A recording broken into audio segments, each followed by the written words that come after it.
So briefly, the motto of our company is we energize society, and we do so by supporting our customers in transitioning to a more sustainable world based on our innovative technologies and our ability to turn ideas into reality. And one of those technologies is obviously the metal additive manufacturing.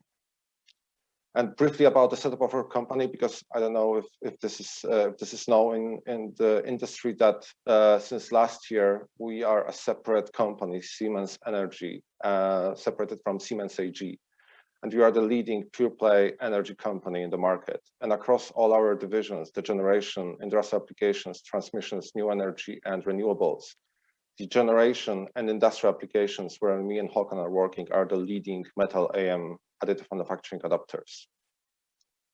And our global presence is mainly concentrated to Europe. So in Finspång, we have one of the main serial production facilities alongside with Worcester, UK, as well as 4 sites which have smaller capabilities in terms of printer amounts in Nuremberg in Germany and Berlin, and Charlotte and Orlando in US. And regarding our journey from R&D to serial production in metal additive manufacturing, for us in Sweden, we can say it started back in 2009, where we had the first EOS M270 SLM system installed. And throughout the years, we continue to develop and implement this technology into our products, such as in the first SGT-800 rapid burner tip repairs and the SGT-750 combustion swirlers. And up to the point in 2016, when the Swedish AM arena we joined the project, and the first roadmap for the Swedish AM arena has been generated, which we took part in. And since that, obviously, we continue to develop the processes and products and materials through the turbine materials and burners and commercial operation towards looking out in the future for blades, vanes, and rig segments in production. And with that, I would like to hand over to Håkan to talk about the current status versus the set Swedish roadmap. Thank you. As we see, the roadmap that was generated and where we were part of setting the topics that could be of interest is quite substantial, I'd say. From our point of view, we initially saw and still do see that what was in there and what is in there is relevant. From our point of view, what we have been able to accomplish, or what we have gained from since the first roadmap was developed, is that we nowadays have 5 different alloys that are readily available for serial production, and out of these we do have 1 qualified material that is applicable for the most complicated applications, which would be then turbine components. You can imagine that if you want to create a turbine blade, you have to generate a material that will withstand the load of a double-decker bus whilst that component is glowing white, more or less. So it's substantial forces that are applied to such a component. Big hurdle has been the design for additive manufacturing, and today we would know quite a lot about how to design and what to do and what not to do in terms of designing for additive manufacturing. I would also like to point out the health and safety aspects, which should not be forgotten.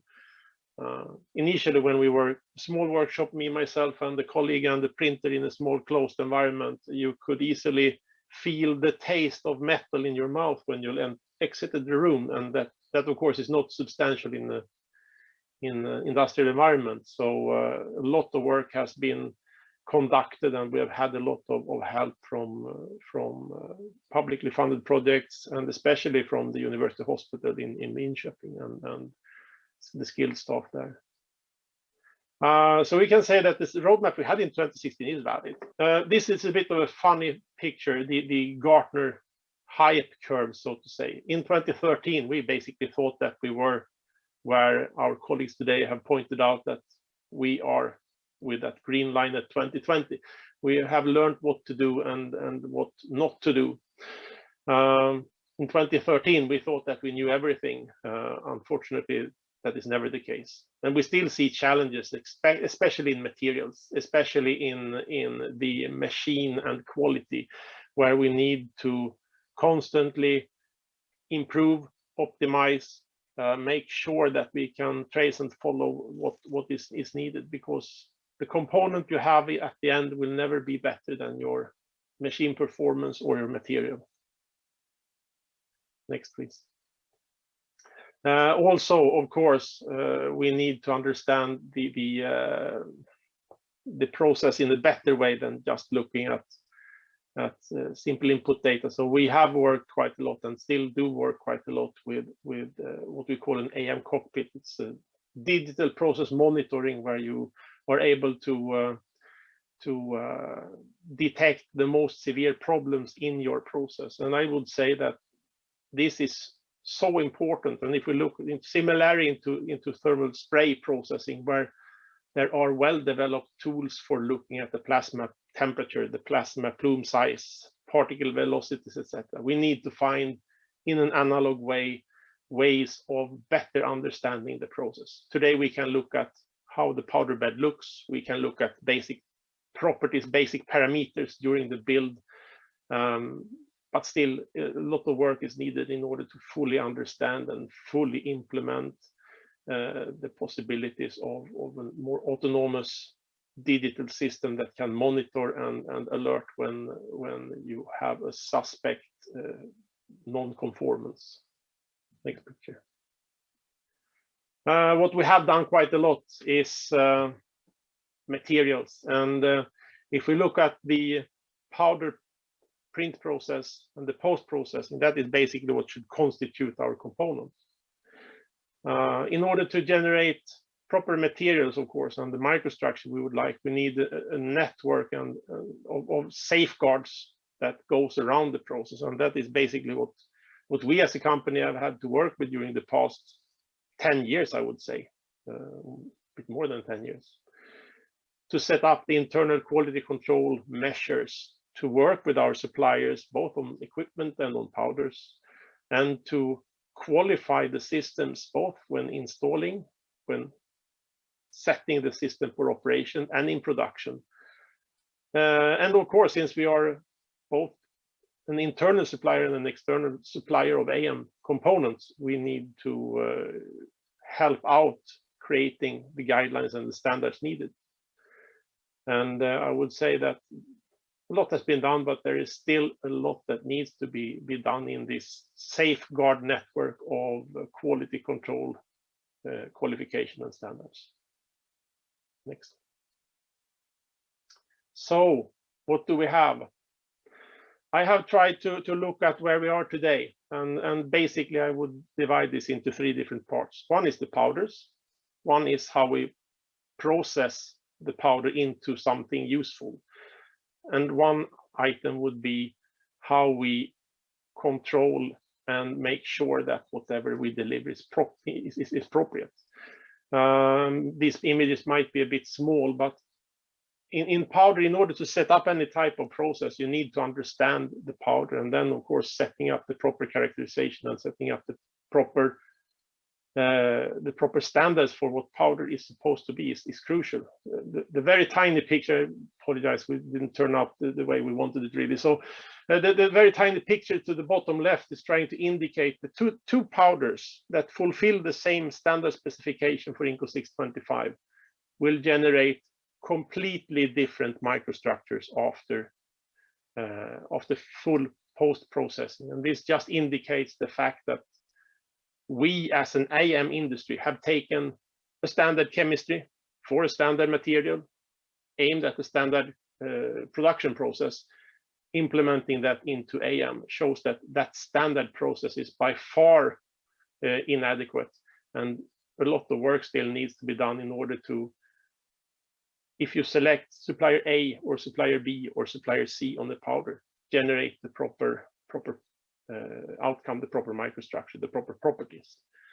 The processing, I would say that we have done a lot in order to, as we see in the upper picture, try to avoid cracking of the material. We are working with materials that are very prone to cracking. We need to work, and we have done some work in order to understand how to process. And then it's not only the printing process, it's the post-processing, the heat treatment, whatever subsequent steps need to be taken to understand why do we end up with defects and what can we do to mitigate those problems. We have done a bit, but still there's a big chunk to be taken care of.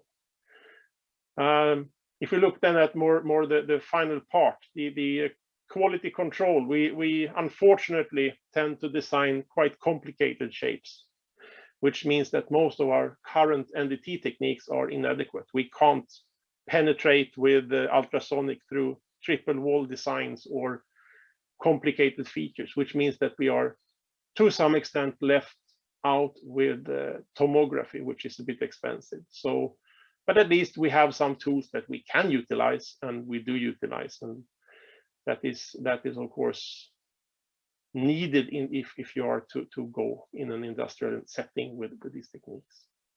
Next picture.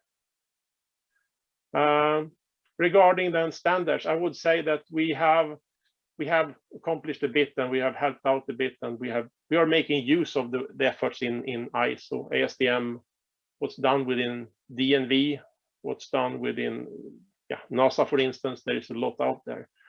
I would say at the moment we see some issues in standards regarding materials, the powders. What is an appropriate AM material, and how do you adopt the chemistries to better suit the needs of additive manufacturing process? In terms of the processing, a lot needs to be done on post-processing. We can take one of our bread and butter materials, Hasto AX, and we find that if we do a standard heat treatment, we will fail dramatically because the material is so different, even though the chemistry is quite similar. So a lot of work will be needed in terms of post-processing. We know how to do a fair amount of it, but in general, if you are to standardize, this is a topic of concern. Process monitoring, of course, will be needed. And I would like then also to mention on testing that we need new NDT techniques for implementation of additive. We have some techniques available, but we need a better framework. And I think then I hand over back to you, Slawomir. Yes, thank you, Håkan. So one of the topics identified for development in industrial additive manufacturing is how do we control the process so we have a robust process so it's stable and we get an appropriate product quality in the end. So we have to look at the entire sort of landscape of processing, where we start with process development. This is our usual R&D, where we develop the process parameters for a given chemistry, we characterize the process in a single machine. Then we need to roll out this process into an industrial setting, into multiple printers, and we do so by establishing process qualification methodologies to make sure that multiple printers still deliver the same performance as was originally characterized. Then we can subsequently move on to the component qualification, which is taking the standard component qualification route with addition of the AM-specific aspects in the mix. Once we are in the serial production environment, we need to have a way to calibrate our printers to ensure that the geometrical output we're getting over time in serial production is accurate and up to our standards and tolerances in our design drawings. And we finish it off with the in-production verification of the material performance. So this is the standard mechanical testing and microstructure verification, which needs to be connected to the original specifications and process development.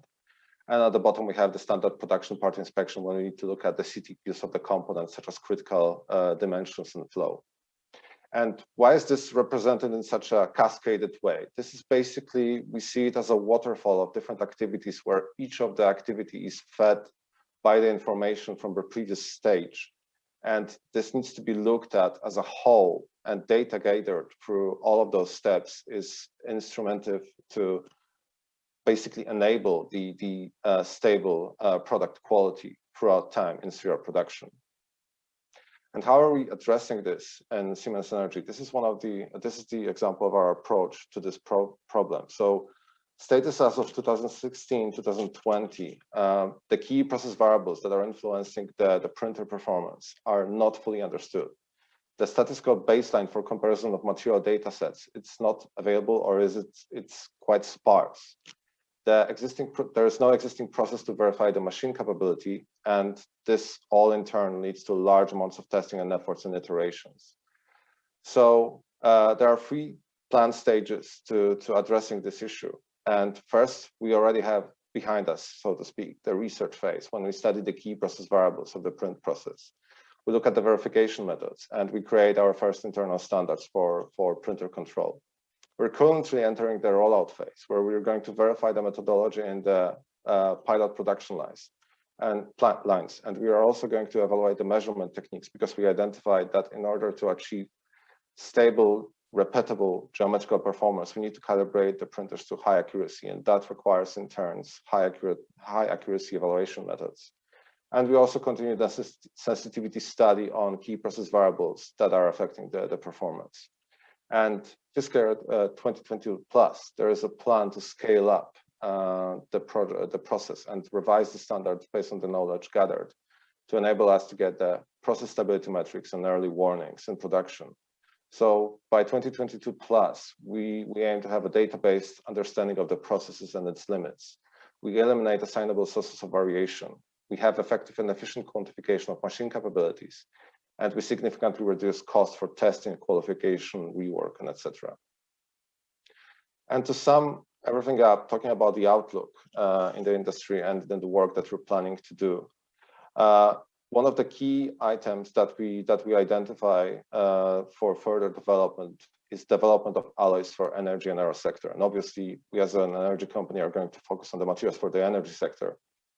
But to enable this, we need to develop the AM-specific alloy development techniques, because as we all know, the development of a new chemistry is a long and expensive process. So this needs to be developed in order to enable screening of multiple chemistries quickly to know which candidates we need to focus further for a specific application. We obviously cannot forget about the EHS, so the continuous study of health effects connected to powder usage and handling is obviously needed. And as Håkan also mentioned before, the standards for quality control of AM material, net shape test bars, for example, to enable quicker turnaround quality testing and reduction of cost, as well as NDT standards for powder characterization are of great importance. And this can be in turn realized also by the development together with academia on the NDT topics.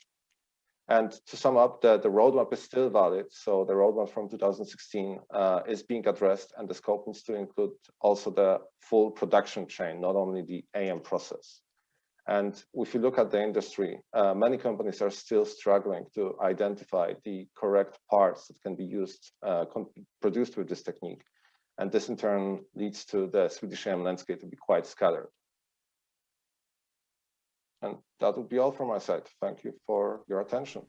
Thank you, Slawomir, and thank you, Håkan.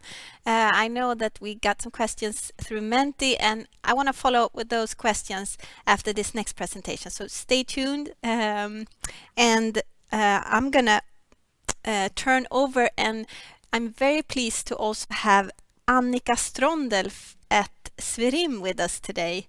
Do we have Annika with us? Yes, I'm here. Yes. Let's see if we can see you. Yeah, let's see if I find my video. While Annika is looking for her video, I'll remind you that you can ask your questions in the Menti app, and we're going to try to ask as many as possible after the presentation. There you go. Hello, Annika. Welcome. Sorry for the delay. No worries. So, Annika, I'm going to hand over to you right away. Tell us what is going on in your project when it comes to materials and additive manufacturing. Yeah, thank you. Yeah, we have a project at the moment called Swerim. It's the follow-up of research need for industrialization of metal additive manufacturing. And as Håkan and Slawomir already mentioned, we made a roadmap in 2016-2017. And we divided the challenges we saw then into 7 groups. And you can download the full roadmap from the AM Arena website or from the SIP Metallic Materials website.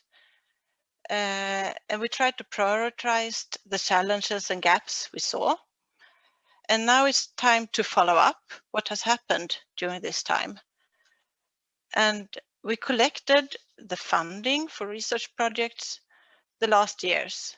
And we can see that in 2020, about 170 million Swedish crowns were put into research projects where the main focus was metal additive manufacturing. And for the future years here is what's already promised in different projects, promised funding already. And now we try to understand how did this research influence the industrialization? Because the goal was to speed up industrialization, and has it done so? And what challenges have we managed to solve, and what new challenges came up? And if you look around the world, you can see very nice examples of metal additive manufacturing. Here you see some of them. We have a new copper material from Digital Metal. You have a huge printer from Relativity Space, where they want to print space rockets in 60 days. And you see also new printers in different areas, printers with 12 lasers and so on. And you see nice examples of parts. Here's a heat exchanger made by metal additive manufacturer, and you can see examples from different areas and different applications. But what we are still waiting for is the wide industrialization. Some of those projects are industrialized, but how can we make it wider? How can we really get it into volume production? And the expectations from the market in 2019, it was really high expectations on how the market for metal additive manufacturing would grow. It was higher from the suppliers than from the buyers, but still high from both sides.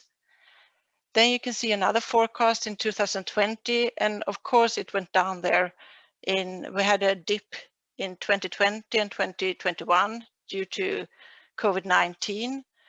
But already in 2019, we could see a decrease, or some AM centers were shutting down, and some suppliers were reducing their capacities and the persons employed there. So maybe the expectations were too high too fast or something, because the dip came already before COVID-19. But if you look for the in the forecast for 2020, you can see that the expectations for the future is still high. It's only pushed to later years, that it would take longer time before it comes, but it will come. Is the forecast. No one knows. And here we need your input, because when we made the roadmap in 2016 to 2017, we had 2 workshops, with physical workshops with 60 participants in each workshop, and we could discuss and we could try to find the different challenges that we need to solve. Now when we do the update, we need your input through a survey, and of course telephone discussions, and so we can still have. And in this survey so far, 15 companies answered the survey. And here is some of the challenges that they saw. And you see here that quality assurance and standards, just as we heard from Siemens, are of high priority. In 2017, when we made the roadmap, the printers was hardly working, I would say. They were working, but now they are working, and the challenge is on how should we quality assure the products that comes out of the printers, and how should we get the printers into a production chain, and so please look if you agree on this picture, and if you maybe you see other challenges for your company, if you're involved in metal additive manufacturing, Siemens has come quite far. Some other companies maybe have other challenges to get started. So please take a screenshot or something of this link where you can submit your challenges and gaps where you need help from research in the coming years. Thank you for your attention. Thank you, Annika. And I think that was a very obvious invitation to the audience to contribute to your project. And I hope people get in touch. Annika Strondl at Swerim. And of course, if someone asks us, then we can give them your details. Thank you, Annika, for your presentation. This is very interesting to hear about. And we're inviting Håkan and Slawomir back in on stage for our Q&A. We got some great questions again from the audience. This one is for Slawomir and Håkan. What are the limitations in AM, if there are any? It's a wide question. Who wants to answer? Well, I guess there are some people say there are no limitations, but I would say that of course the limitation is in materials. What materials are available? That's the first thing I would say, and then the second limitation, if you do have the material, then do you know how to design? Because the best way of failure is if you take a standard component aimed at being produced by turning or whatever technique and try to come up with that design in additive manufacturing. That is the way to failure. And if you don't have the material data and you don't know how to design, then of course you have a problem. And I would say that if you can overcome those hurdles, then you're pretty good off. Yeah. And I can add only from my side that currently the size is also the limitations for industrial systems. We cannot print large components. Those are fairly limited in size. For example, for industrial 4-laser system, this can be maximum 400 by 400 by 400 millimeters. So we are also limited in size currently. Yeah. Annika, is there something you want to add? We saw your word cloud in one of your pictures. Priorities, is that the same thing? Are there other limitations that you think of? No, maybe only that some companies are still struggling for the business case because it still costs still quite a lot. So you really need to have components that you cannot produce in any other way to make this to have use of metal AM. Mm-hmm. Yeah. I have another question here. This one's for Håkan, I think. Someone is asking, how did you manage to get through the Valley of Tears? I love that expression. Hard work, I suppose. I mean, I've always been haunted by our managers that things go too slow. We can't do things as fast as we would need, but it's a long, tedious work, and you have to.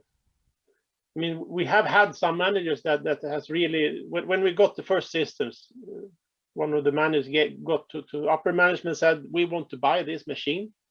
I can promise you one thing and one thing only, it will never be profitable. So I guess you have to have the support, being able to work with the topics and being able to really have everything on site. So I mean, we have benefited from the fact that we have design, we have materials, we have production at one location. That has really been beneficial because we have learned how to deal with the beast additive manufacturing with laser, and we know our product. So that has of course been a great help for us. Mm-hmm. Yeah. And we started out by saying that Siemens Energy were early in additive manufacturing, and you told us quite a bit about the projects you're going on right now. If you are allowed to dream big, where do you see yourself in a few years? What do you do? I would say that we should look broader. We have focused quite heavily on the laser systems because that is where as Annika said, if you are to do additive manufacturing the way we do it, then you need complicated shapes and you need expensive materials. That is one way. I would also say if you want to go broad, then you need to look at other techniques, wire arc, for instance, binder jetting. So one direction would be that one should broaden the scope. The problem is, of course, then manpower. The other thing is we need to get to these really difficult alloys, we call them unobtainium and things like that, where to really realize our most difficult applications, we need different materials, so to say, from what we have today. So I would hope that in 5 years' time we have come to the state where we can tame the unobtainium material. That sounds exciting. I want to end with a question that we got for Annika. Can you see that the problems in the original ramp-up roadmap are solved and done today? What would you say about that? Unfortunately not. Partly, I would say, but we are still struggling with many of them. So it took longer time than we expected, I would say. Mm-hmm. All right. So time is up for this session. And I know, Annika, you sent an invitation on your last slide that if people want to contribute to answer the survey or get in contact with you. I want to say thank you to all three of you. It's been wonderful having 3 AM experts with us at the conference today, and I hope you stay tuned to listen to the end of the conference. Thank you so much. Thank you. Thank you.